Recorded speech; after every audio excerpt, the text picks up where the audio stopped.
Suzy Vance, Creating from the Heart, the Artistry of Living. And today I'm here with Jeff Wolfe.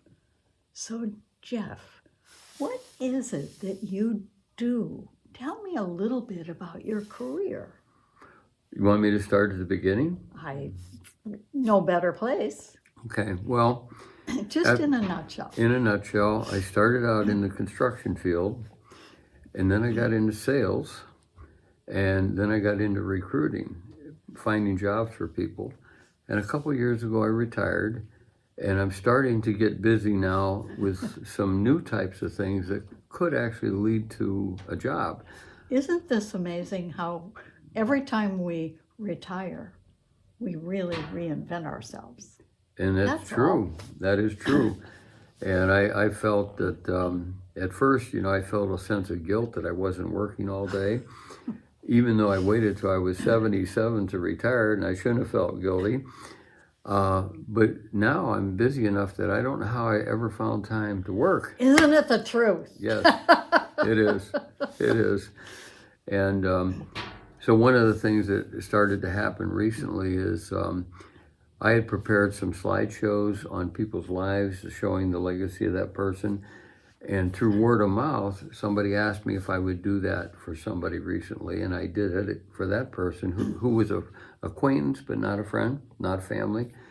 And now that has led to a second one, and I'm preparing that. And what I'm doing is making up a slideshow of the person's life. And it's showing on a big screen monitor, or in the case of the one I'm working on, it'll be 2 big screens. And the family and I meet and talk, and then they send the pictures to me, and I put them into the program. And then they invite me to the event in case something goes wrong. And I'm getting a gut feel that this will lead to more because word of mouth. And it's something I'm enjoying. You're in some ways doing the same thing I'm doing, which is sharing people's lives with people. Yes, exactly. I'm just happen to share lives. Yes. You're sharing past lives. Lives. I just did 2 of these. Well, I just did one up north for a graduation open house, and it was all about living, people that are early in their... That's interesting. That's an expansion. It was a grandson, so all the relatives on his parents' side and my side of the family all sent pictures, and we had the slideshow at his house while they were doing the open house on 2 different televisions. And then I would take pictures of the event as it was live, and I would let them go into the slideshow, and they would start to show up in the video. How did you get into this? It was actually, well, the way I got into it is I had a son that passed away, and everybody in the family always knew that I was the picture taker. So they said, are you going to put together a board or something? And at that time, people were thumbtacking pictures or gluing them onto a card, a board. But it was starting to become electronic. And I was familiar enough with electronic that I was able to put together a slideshow for his celebration of life. Actually, it was the funeral. And then the people that were there asked me about doing the graduation one, which I did. And now the irony here is that the one that I just did, that is done, I knew the whole family. And the kid, they had 4 kids, I had 4 kids. 4 of my kids knew 4 of their kids, and we're pretty much on the same ages. So I knew them growing up, and they knew me. And so when the father passed away, unexpectedly, they called me and said, you know that thing you did for your son, how could you teach one of us how to do that? And I said, well, I'm retired now. I could probably do it better than teaching you. I can just do it. Oh, that would be great, they said. So I ended up doing it, and it was very successful. Everybody loved it. They told me they did, and I enjoyed it. So then about a week later, and the irony here is these are unexpected. These weren't like cancer and long, they were very short. One was, he fell and broke his hip. So they did hip surgery. And the day after he got home from the hospital, he died. Not sure whether it was a blood clot, a stroke, or what, or heart. It was something to do with the surgery, the blood clot killing him, and he died. And that was about 3 weeks ago. And about 2 weeks ago, in 1 week, I put that together. Well, then, right about the same time, I'm out at Porter Beach, and a guy that I used to work with pulls up in his car, and he says, "Oh, Jeff, how you doing?" I said, "Good." And we start talking, and I said, "Well, you're welcome to join me on the hike. We have a hike we do." Yes. And I thought maybe he'd enjoy it. He said, "Well, I'll have to wait till I get my knees fixed, and I'm getting knee surgery this week." And I said, "Well, good luck with that. And after you get the surgery, I'll be looking forward to hiking with you." Well, in the next 2 days, he got the surgery. He came home. He asked his wife for a bowl of ice cream, and she went and got it, and he gave it to him. And then she said, "I'm going to get a bowl." So she went in the other room to get a bowl for herself. She came back in. The ice cream had fallen. He had fallen and passed out, never regained consciousness, and he died unexpectedly after surgery, 2 in a row. Both of them were 80 years old. Of course, I'll be 80 in May, so I'm thinking 80, is that the bad? Is that the magic time? Yeah. But so that family knew somebody who had been at the other thing. So they asked me, "Would you be willing to do it?" And I said, "Well, of course." And the family didn't know that I knew him as well as I knew him because they didn't work with us. Uh-huh. And they didn't know that I had talked to him 2 days before this happened. Oh. So now I've been working on that. And it feels good to help these people do the celebration of life. And it's making me feel productive. And it's ironic. I was thinking about this. There was a period in my life for 3 years where I laid floor tile helping my son. Yes. Well, tile, a lot of them are square, and you're putting them together in a pattern. And when you put together one of these slideshows, they're squares putting together. It's almost like I'm still putting together tile layout, only I'm doing it with real pictures. And for some reason, it feels good, Yeah. And I'll say, make people happy in their memories of somebody. Oh, yeah. And sends you get to the know person off real nice. Yeah, and you get to know the family quickly. That you say, all the relatives pretty quickly, and you see most of the good times. And so it's been enjoyable. Another thing that I just started doing, one of my good friends had a stroke. Ended up being in a place in Chesterton called the Residences of Coffee Creek. Right. I had never been in there, but I went in to visit him. And he's had a stroke, and halfway down, everything on one side works and everything on the other side doesn't. And it broke my heart to walk in there and see him so incapacitated. Mm-hmm. So the same thing that I do for the slideshow, it allows me to go to anything on the internet and show it live. So I found out that he has a strong interest, and I've known him about 50 years, but I didn't know him real well, but I knew him well enough that every time I'd run into him, we'd talk, and a lot of times we'd grab a lunch together. He was a lawyer in Chesterton, so he was busy, but our paths would cross. Anyway, he has a strong interest in Civil War, and he also has a strong interest in hood ornaments of cars. And there are a lot of people that have a strong interest in hood ornaments, believe it or not. So I was able to Google those numbers. They're YouTube. I call up YouTube, bring the monitor, set it down next to his bed, and all of a sudden we're watching and learning all about hood ornaments. And he'll see one hood ornament, he'll go, "That's a 1931 Chevy," and I'll say, "You're right," And so then the additional thing that just came up, so I'm going to visit him. So I already found another acquaintance of my son who was in a nursing home, and I went and visited him. Now he's out, he's better. But my sister had a cat. My sister and I both love cats because our mother was a cat lover. So my sister's cat unexpectedly died about 2 months ago. She lives in Florida. She's by herself. She's 84, and it's difficult for her to travel, and she misses her cat dearly. So I said to her, "You know what?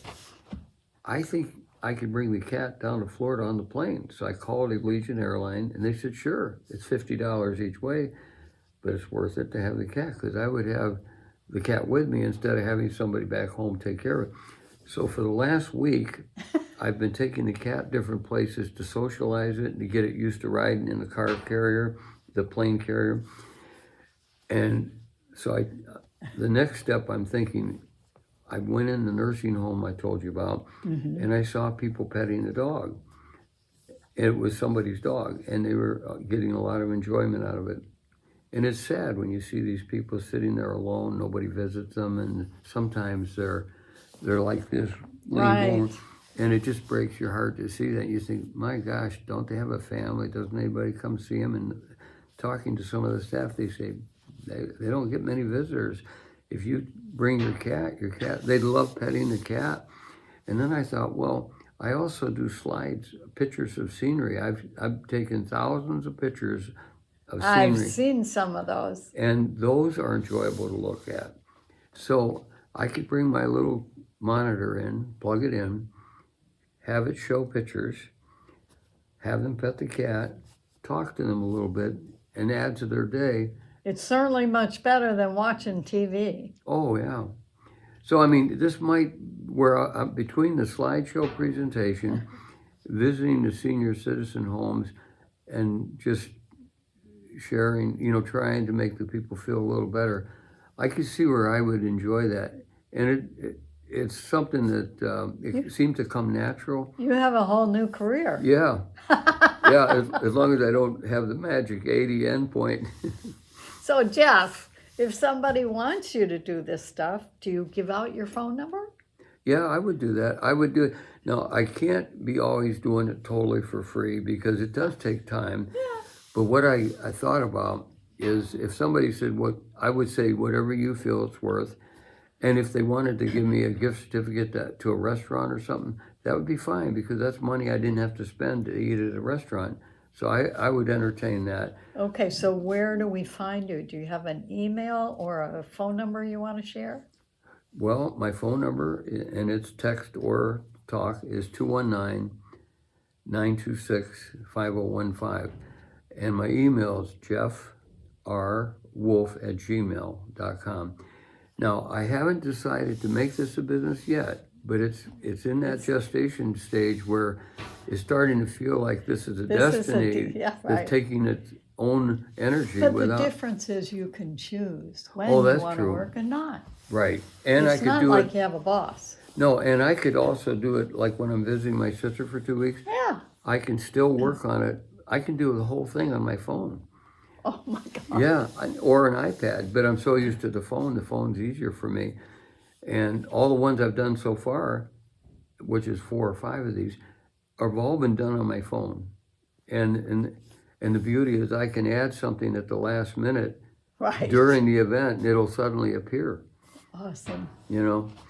But I hope you get, I don't hope you get busy from the point of view that a lot of people are either in pain or sadness or die or whatever, but I think it's a marvelous idea. Well, thank you. Well, it's feeling good, and I love Amazon because that's the program I use, the Amazon Fire Stick, and they have unlimited photo storage. So even though I've got 27,000 photos in there, it's not going to cost me any more to have another 10,000. And the beauty is I can send a link to somebody who wasn't at the event, and that link will show them the same slides. Awesome. Just a click, and there's no download. It only downloads if they save it, so it doesn't take up any memory. What are you going to call this business? What I would call it something to do with Reby. My nickname is Reby. So I already have a website called Reby Limited, which How do you spell Reby? REEBEE, and then the word limited. And it's, if you Google Reby Limited, it'll come up saying the Wolfe Group, and then it'll say the Wolfe Group quotes, and then click on that, and this is, if I may show you just real quickly, it'll look, that's a cat, by the way. Okay, so see it says Reby Limited. And Reby Limited, I got the name Reby 34 years ago when my oldest grandson, I would take him for a walk at noon in a baby carriage. And so every time I showed up, I would go Reby, Reby, Reby, and that was my greeting. And after about 2 months of that, and he must have been a year old at that point, he sees me come in, he goes, Breeby, Breeby. And his mother goes, that's right, Grandpa, Breeby. And somehow Breeby changed to Reeby. I don't know why, but I didn't think it would stick. But now all the friends of the grandkids, all the friends of my kids, a lot of my close friends call me Reeby. Can I call you Reeby? Yeah, it's Reeby. Yeah, and so that has become a nickname that stuck. And so when I had my own business, I had a website for the business, but they gave me a free website in the back plane that didn't cost any extra. And so that I started out by putting some quotes and sayings in there, and then I found out I can add pictures, and I started putting pictures in there. And at one point, I created some children's stories that I just made up. They were stories I'd heard when I was a little kid. But I can't sell those because I use Porky Pig and Bugs Bunny, which are copyrighted. Maybe you could name them different. Yeah, I'd have to. But see, I made those stories up on the fly 25, 30 years ago, and they were just audio recordings. But I still have them, so I put those on there. But some of my relatives, when their children were little, they actually rode around in the car and they would call up my children's story, and it would entertain the kids while they were driving. So all of that stuff I started putting in this secondary website, and because it's a backplane free website, you don't get to it by going www.reeby. You have to go the Wolfe Group / then Wolfe is spelled W-O-L-F? No, F-E. F-E? Yeah. So that ended up becoming a website that I put a lot of different things in there, and now it's grown. I don't know if did I ever send a link of that to you? Yeah. Okay. So I've got a lot of things on there that might be of interest, but You're busy. I've become busy. You're busy. I think you've always been busy. Well, I was, when I was in sales, I was with Xerox, and it was a fast-paced company. Everybody was rush, And I then went into recruiting where I had employees, and we were all busy, and I was busy. I used to say, when you're self-employed, you only work half time, and they say, "What, really?" I say, "Yeah, you get to pick which 12 hours a day you work." And so but when you're self-employed, you also don't mind working those hours. If somebody told you as an employee, you have to work Saturday and Sunday 4 hours each, you would be all upset. But it's your own business. You just do it without thinking. So tell me this. For somebody who is stuck, for somebody who lost their job, for somebody that is out of high school, can't quite decide what to do, or out of college, what do you say to them? Well, nowadays, I grew up in an era where somebody got a job and stayed with it 40 years and got the gold watch and that. Now people are seeking different careers to find where they really find their heart is. They're not afraid to make a switch. Mm-hmm. And I would say one of my pieces of advice is listen to your inner voice and don't be afraid to make a new turn to a different path and explore it, because you only live once. And, only 7%. Or if you live other times, it's still this is one lifetime you have. Right. You must be a believer in Buddha. I don't know. I just feel like life goes on. Right. One of my favorite books talks about that, Siddhartha. Yeah. And I can see that. And it's like the clouds and the rain and the rivers, and it flows to the ocean, evaporates, and goes. It's a cycle. And a lot of things are cycles. A lot of things are. And what I would advise young people is to be true to themselves and don't be afraid to take a chance. And then as far as life, some of the things that I've kind of decided is that your health is the most important thing you own. Everything else means nothing if your health goes. And this is why you do your walks. That's why I do the walk. I think the exercise in your life is an important contributor to longevity, and I think you rust out quicker than you wear out.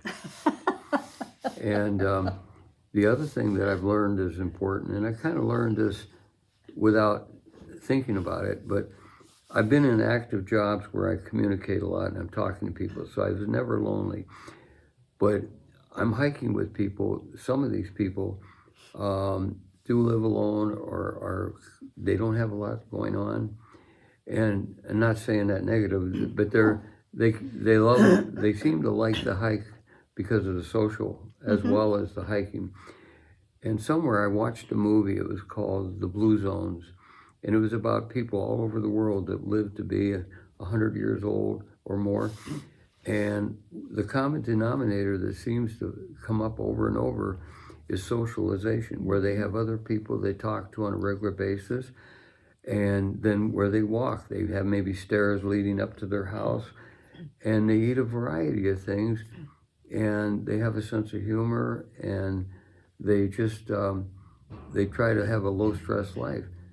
And I think there's a lot to be said for the trying to keep a sense of humor about no matter what tragedy comes your way, and it will, almost everybody will have something come along, and no matter how bad things are or how good things are, something will change and you'll go the other direction.